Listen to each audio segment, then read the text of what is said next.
BSP की भी हालत खराब है। उत्तर प्रदेश की 9 विधानसभा सीटों पर उपचुनाव में नतीजों में बहुजन समाज पार्टी का खराब प्रदर्शन और इसका मसला और गर्मा गया है। इस बीच बहुजन समाज पार्टी की प्रमुख मायावती ने इस मामले की समीक्षा के लिए बैठक बुलाई।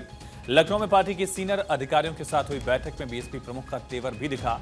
हार की वजहों पर बुलाई गई बैठक में मायावती ने पार्टी नेताओं से कई तीखे सवाल किए, जहां उन्होंने उत्तर प्रदेश की 9 और उत्तराखंड की 1 विधानसभा सीट पर हुए उपचुनाव के रिजल्ट में बीएसपी की बड़ी हार का मुद्दा यहां पर रखा और नेताओं से सवाल जवाब किए। मायावती ने अपने नेताओं से चुनाव से जुड़े 3 अहम सवाल पूछे। पहला सवाल पूछा कि जमीन पर पार्टी का प्रदर्शन क्यों बेहतर नहीं हो पा रहा है। ये पूछा गया बीएसपी सुप्रीमो की तरफ से कि जमीन पर पार्टी का प्रदर्शन बेहतर क्यों नहीं है, पार्टी के वोट प्रतिशत में भी लगातार गिरावट क्यों आ रही है।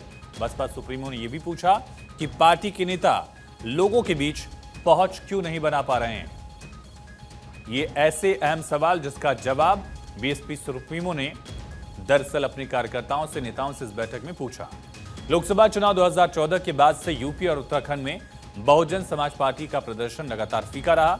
2017-2022 के विधानसभा चुनाव में भी दोनों राज्यों में पार्टी का प्रदर्शन कुछ खास नहीं रहा। ऐसे में बीएसपी के लिए परेशान होना लाजमी है। पूरी बैठक के बाद मायावती ने बड़े बदलाव के संकेत भी दिए हैं। क्या बड़े संकेत दिए गए? संकेतों में साफ किया कि कई बड़े बदलाव होंगे, आने वाले दिनों में संगठन में बड़ा फेरबदल हो सकता है। यह भी कहा गया, बसपा सुप्रीमो की तरफ से संकेत दिए गए। कई नेताओं को पार्टी के अहम पदों से बाहर का रास्ता दिखाया जा सकता है, यानी कि कुछ बड़े नेताओं को जिम्मेदारियों से मुक्त किया जा सकता है। दूसरी तरफ काम करने वाले जो नेता हैं उनको पार्टी में तरजीह दी जाएगी, प्रायोरिटी दी जा सकती है और कम काम करने वालों को अहमियत साबित करने का भी मौका मिलेगा। कई ऐसे नेता हैं जो पार्टी के लिए जमीन पर उतरकर काम करें, अपनी अहमियत साबित करें। ऐसा मौका उन नेताओं को, ऐसी जिम्मेदारियां मिलेंगी। दरअसल मायावती अब यूपी चुनाव 2027 की रणनीति पर काम कर रही हैं।